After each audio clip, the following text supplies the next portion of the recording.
So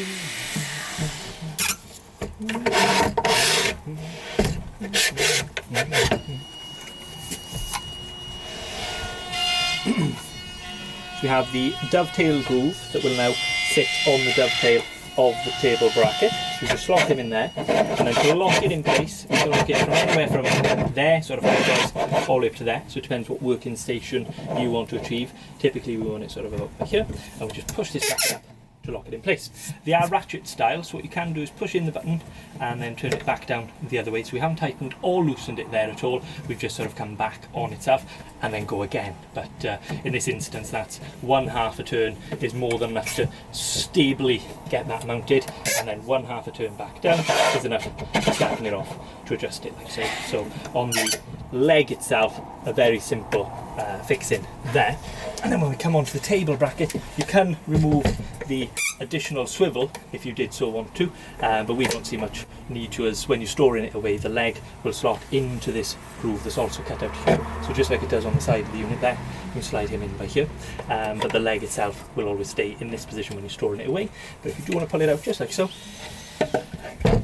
you can then mount this. So what you want to make sure is the bushing, this extra little bit of black plastic just by there, is facing downwards here, so it's bushing against the plastic on here, but also then that the bushing is facing upwards, ready to do the same thing up by here. So it's flush at the bottom, and then you've got this additional couple of mil of plastic, which is your bush at the top over there. So again, adjusting these clips as so. So we'll pretend for the sake of the video that we can't go any further past here. So there's a table edge by here, but we want to tighten that up a little bit more. So what I'll do is pull it towards the camera like so, so you can see that the button sort of gets pushed, and then twist the knob back around and let it lock back in place, and it's now ready to go again. So very much like a ratchet system that is there.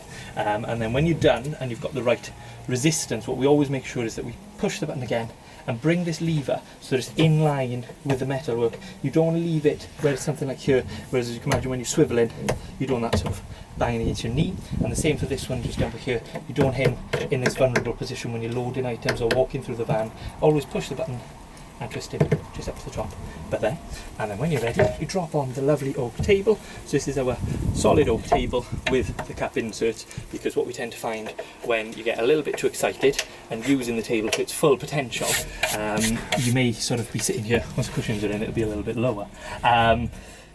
It's just super practical to push out of the way, but if you did have a cup of tea or something just by here, when you stop, that may sort of keep on moving. So we pop these little cup holders in just to hold them, sort of save them spillages as such. So yes, the operation of the table itself. So as we are now, we can undo that lever and lower it down to our desired height, lock him then in place.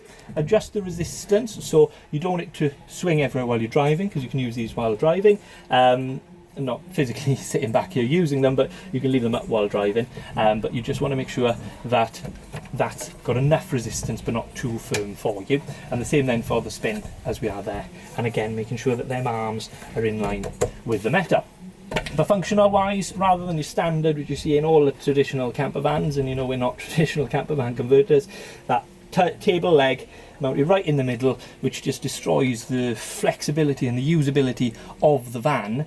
This setup just encourages somebody to want to walk all the way through the van, want to get out, get in, as I'm working then as a laptop, with my cup of tea or coffee if somebody else needs to get, or that I need to get to the toilet. If I had the traditional leg mounted one, I'd either have to scoot around it. Of course, if you're a single person here, you're fine, but if you've got a group of people sitting in the van, everyone's going to have to sort of do a little shimmy. Whereas if you've got your table set up just by here, you can leave all your items on there, just push it into somebody else's sort of lap just by there out of the way, and go either way through the van, which also means, as I said earlier, you can travel with the table in situ, so it's ready to go as soon as you pull up to the chip shop or the beach. So yeah, that's why we love our 360 swivel.